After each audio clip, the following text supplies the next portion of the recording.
sheep in this world, and there are wolves in this world. And I know that you two boys are just two weary travelers who lost your way. So, we're gonna clean you up right with a baptism. I'm more of a baptism by fire type. Okay. Come to my wrestling school and become a... That's what he wants to do with the rest of his life. Yes, it is. You let a half-naked boy with Down syndrome who has no idea how to get along in this world just slip out from under your nose. You two are close. We are. Well, then you'll figure out where he's at and you'll bring him back. Are you following me? Maybe we could be friends and buddies, bro dogs, and chill. Have a good time. So the wrestling school's in Aiden? Yes. One long road leads all the way down. I'll drop you there then. I'm looking for a missing person. Have you seen him? Little man on a lamb. Met your girlfriend back there, Eleanor. Two bandits on the run. Oh, yeah! Rule number 1, don't slow me down. Rule number 2, I'm in charge. Hey, what's rule number 1? Party. No, not party. Zach, you have a young boy with Down syndrome in the middle of nowhere. All right, well, while you've been doing paperwork, we've been doing something called living. Oh, man! Tyler, I'm gonna give you all of my wishes for my birthday. I made a promise to him, give him that wrestling school in Aiden. No, we're not gonna hop on your little raft and cruise around down the river. Hey, Eleanor, I don't wanna go home. Oh! Yeah. So how far is it? About that far on the map. Are your fingers to scale? Yep.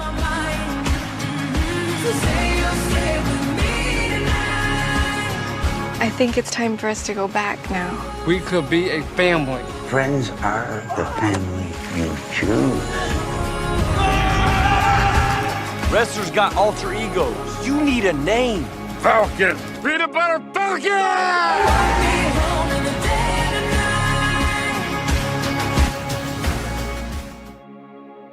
Every year in the movie series, a favorite emerges. This movie was mine. It's not that the other movies aren't good. They are good. It's just the book was better with Just Mercy.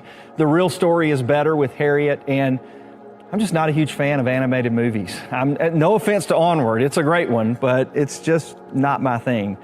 The Peanutbutter Falcon was my favorite movie on the list this year. I loved just about everything about it. I love the story. I love the scenery. I love the soundtrack.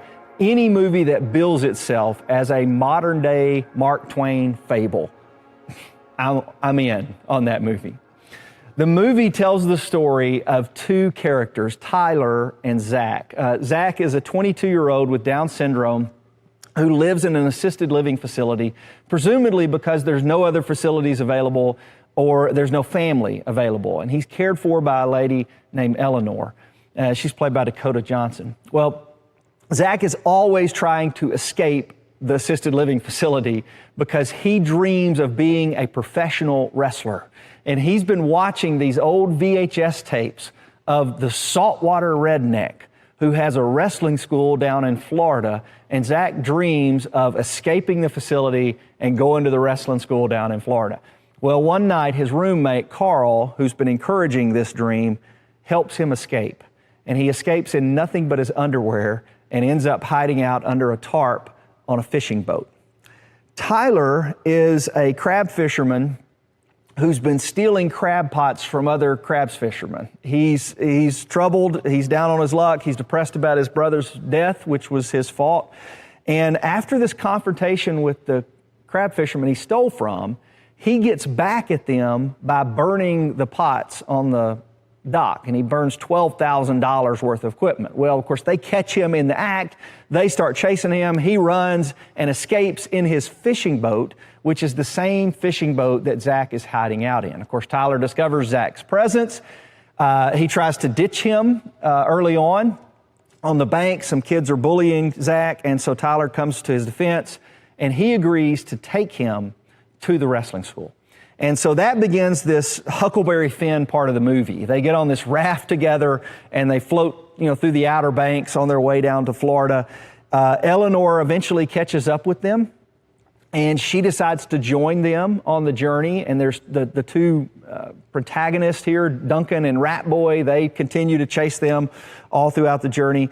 If you're wondering about the title, you saw just a little bit of that in the trailer, but Tyler tells Zach he's got to have an alternate ego. If you're going to be a wrestler, you got to have an alter ego. You got to have a stage name. What do you want to be called? And Zach says, I want to be called the Falcon. And so they go get these branches and make him wings and all that. And as they're getting his costume together, the only thing they got to eat is peanut butter. So they take a jar of peanut butter and rub it on his face like war paint. And so Zach becomes the Peanutbutter Falcon. Well, eventually Tyler, the Peanutbutter Falcon, and Eleanor all make it down to Florida to Saltwater Rednecks Wrestling School, which of course is no longer in existence, but they still figure out a way for Zach to wrestle and fulfill his dream of becoming a professional wrestler. Now, like Onward, this is a movie about going on a quest or a journey, okay? Like Onward, this is about relationships and family, although the family in this case are friends. Like Onward, it's a movie about brotherhood. Unlike Onward, there's a little more language in it.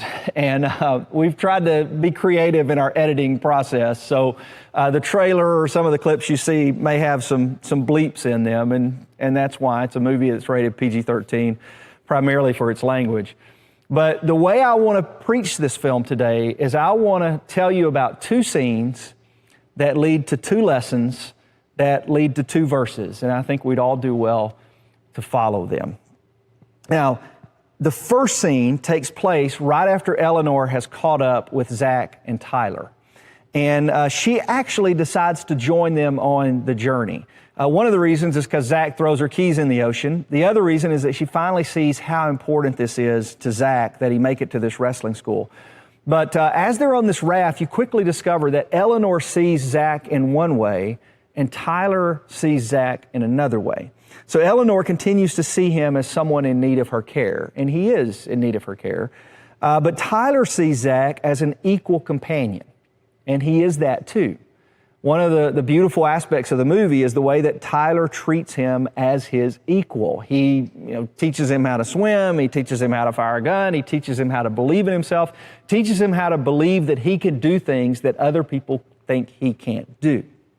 Well, this one scene takes place on the raft right after Eleanor joins them, and I'm going to have to explain it to you because the algorithms for Facebook and YouTube will kick us off if I put any clips from the DVD on here. So the two scenes I'm going to have to describe to you. So if you haven't seen the movie, got to use your imagination. But in this scene, they're on this raft, and Eleanor's on one end, Tyler and Zach are on the other end. Zach is standing up paddling the raft, and Eleanor tells him, hey Zach, buddy, you need to sit down. You're getting too close to the edge. You need to sit down. And so he does. And then she says, hey Zach, are you hungry? And he says, no, I'm not. And she said, well, you need to eat something. You haven't eaten anything. You want some chips? No, I'm not hungry. You want some M&Ms? And she keeps prodding him on. He says he's not hungry. And she said, well, you got to watch your blood sugar. You know how you can get, buddy, when you don't eat and you're hungry. And you can see the frustration growing on Tyler's face as she's doing this because she's kind of talking down to him a little bit, not realizing she's doing it. And so Tyler tells Zach, hey, Zach, remember our underwater breathing training? Let's do that right now. Stick your head underwater and let's see how long you can hold your breath. And of course, Eleanor's like, no, he can't do that. And he goes, yes, he can do that. So Zach sticks his head underwater and Tyler says, don't do that. Don't call him a R word. And of course, she's, when she hears that, what do you mean? I would never call him that word. I would never call him the R word. And he says, well, you may not call him that. You may not be saying it, but you're making him feel it. And I've got to think that scene resonates with anybody who has intellectual disabilities or maybe have family and friends who have intellectual disabilities. That scene resonates. People may not use that word, and thankfully people are not using that word as much. I'm not even comfortable saying it in the sermon. But people still make you feel it. And there is a difference between accepting someone as a project and accepting someone as a person. Romans 15, verse 7, Paul says, accept one another then, just as Christ accepted you. And that's simple enough, right? I mean, that's just accept one another. Well, sometimes we can accept people and have the appearance of doing so, but we do it in a way that leaves us in a superior position. That's kind of what Eleanor was doing. She accepted Zach, but she was doing it while still looking down on him in some sense or talking down to him in some sense. And it's acceptance, but it's also patronizing. If we're looking down to someone or talking down to someone, then we're not practicing full acceptance. We're practicing partial acceptance. And how did Christ accept us? He accepted us fully and completely. Christ accepted us without looking down on us, without talking down to us. He still offers us help, and we still need His help. But there's a way to do that with dignity and respect. And that's all people want. People with intellectual disabilities or any type of disability or limitation, that's all they're asking for, is just to be accepted as fully human, to be accepted for who they are. And it's one of the things I love about the Best Buddies program that a lot of our students are involved in, because they're not your project. They are your friend. They're fellow human beings. And that's exactly the way the Bible teaches us to accept people. So there's the first lesson that we learn. The second one comes in a scene when they finally catch up with the saltwater redneck. And they find his home in Florida. And it's this old rundown trailer. The wrestling school is long gone. They're about 10 years too late. Zach's been watching old VHS tapes. And Tyler goes up to the front porch and he knocks on the door, and this guy answers the door, and there's some confusion in their face. He's like, "Are you the saltwater redneck?" And he's like, "Who's asking?" Because he hadn't been called that in years. And well, it eventually dawns on everybody that this guy, his name's Clinton, he did have an alter ego as the saltwater redneck, but Clinton's not that guy anymore. And so he kind of describes to him that, Zach's one of your biggest fans. He's not just a fan, like you're his hero. And he says, "Would you mind just coming over and saying hello to him?" And so he brings him over and says, "Zach, saltwater redneck don't live here no more, but Clinton's here, and Clinton wanted to say hello to you." And he kind of tells Clinton, like, "You don't have to deal with this, and so there's this moment of disappointment when everything the journey is about, everything the movie is about, is not going to come to fruition. And then the next scene, they're walking down this overgrown road, and Zach is trying to think of all the places saltwater redneck might be, because he wasn't at home. So maybe he's hiding in the swamp. Maybe he's in the fishing boat, hiding out under the tarps like I was. He's trying to think of all these places. And Tyler tells him, "Zach, he doesn't exist. He's not real." And Eleanor's trying to talk him into it, like, "It's just time to go home, Zach." Like, we're not, and Zach's standing his ground. He's like, "No, Tyler promised me. He promised me we'd see the saltwater redneck. And he lied to me. And he told me I'd be in the wrestling school." And as they're having this argument, this blue Trans Am, this old beat up Trans Am, and music is blaring, it comes careening around the corner. And at first you think it's the villains, like it's Duncan and Ratboy, and they finally caught up with them. And this Trans Am's spinning donuts and all that, and it comes sliding into a stop right in front of the three. And it's Clinton dressed in all his saltwater redneck gear. And it's the best scene in the movie, because the look on Zach's face is like, "See, I told you he was real." And Tyler's in the background behind Zach, got two thumbs up to Clinton, like, thank you for doing this. And it's just this great scene. And the lesson is so simple. Do something kind. Just do something kind for somebody. You may not feel like it. You may not get any recognition for it. You may not get to post it on Instagram. You may not have any obligation to do it. Clinton had no obligation to do that. But just do it anyway. In Ephesians chapter 4, verse 32, Paul says, "Be kind and compassionate." Now, what would happen if we gave that a try? What would happen if we accepted one another without limitations and we were kind and compassionate with one another? Do you think our world could use just a little bit of that right now?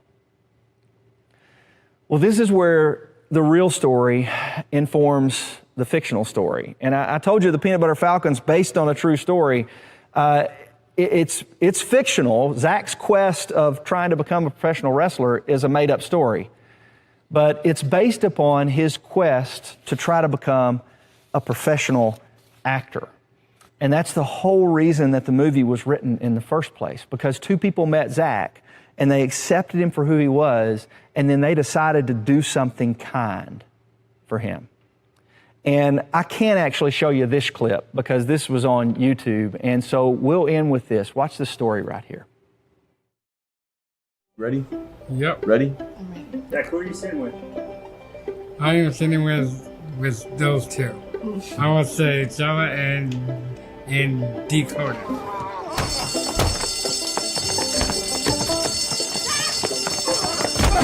You let a half-naked boy with Down syndrome who has no idea how to get along in this world just slip out from under your nose. Actually, The nurses tell me you two are close. we are. Find him. I'm Tyler. I'm Michael. And we are the writers and directors of the Peanutbutter Falcon.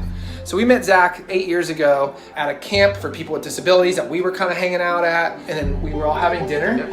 And he said, I want to be a famous movie star. And Mike said, Probably not gonna yeah, happen. it's probably not going to happen, man. That's a part of the population that doesn't traditionally have characters written for. Yes. In Hollywood, a lot of people aren't writing and making films starring people with disabilities. And Zach got very emotional and just said, well, why don't you guys make it for me? And we decided Zach should have the same opportunities as any other actor in this industry, and decided to write him a feature film. Excuse me. Will you please help me? So we made this proof of concept to show that Zach could do the acting job, and then we sent it to people. We sent it to Shia LaBeouf, we sent it to Dakota Johnson. That proof of concept really got us our cast, crew, and producers, and people saw that Zach had a talent and then signed on to make that movie. You don't really get that often a really special material that, you know, makes you, weep and smile and laugh. It's the reason why you get in the movie business, you know what I mean? It's Stand By Me, it's The Goonies, it's like all those special movies that, you remember for the rest of your life.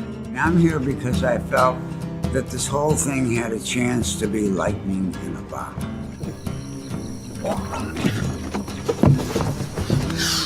Who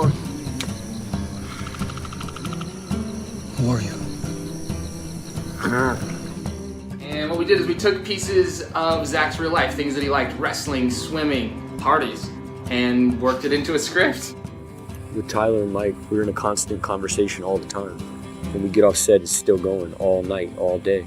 Songs, pictures. What does an actor want out of a director? Somebody to lean on and somebody who's got the wherewithal to hire the right people and trust those people. And these dudes do that. They're brilliant, man. I was attracted to the script because of the title, because of the people involved, and the script itself I thought was a little piece of magic. So you've got this baseline story that's fantastic, and then you've got your lead character who really has Down syndrome. Talk about expectations being blown, and then with Shia, and then you add in Dakota. They're family. They became a family from week one on this film. Isn't that incredible?